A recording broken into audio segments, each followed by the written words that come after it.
Thanks, Ed. Well, the Nevada Education Savings Account program is facing a second lawsuit. It's a state program offering public funds for students to attend private school. Here's how it works. A student has to be in public school for at least 100 consecutive days. If approved for the plan, 90% of their student funding can be used to attend the school of their choice. 8 News Hour reporter Karen Castro here with the claims being made now. Karen. Yeah, Dave and Paula, so both lawsuits actually claim that this program violates the state's constitution. And while the lawsuit plays out in court, the state treasurer's office is still accepting applications for ESA. So far, more than 3,000 applications have been filed, but parents we spoke to who applied are uneasy about the program's future.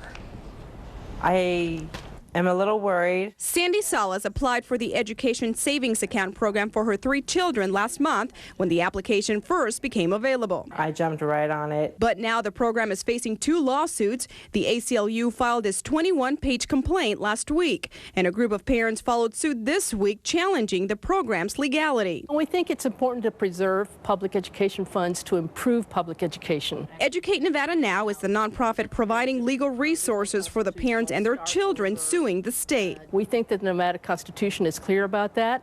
It has a mandate under Article 11 that public education funds are to be used for public education. The lawsuits claim the program will illegally transfer millions of dollars in public education funds to private schools, the majority of which are religious. However, supporters say the funds are given to parents to make a choice for their children, and it's not directly going to a religious institution. It's just really disappointing to see that these groups are trying to stop what is now over 3,000 families from sending their children to a private school. The program is moving forward, but the Nevada State Treasurer's Office is keeping a close eye on a court injunction filed by the ACLU that could bring it all to a halt. I think the worst case scenario is that an injunction is granted that delays the funding of accounts. We're reviewing them, and we're going to work on a vigorous defense of the new state law. Meanwhile, for families who applied, like Salas, all they can do is wait. I wish that they would just give it a chance.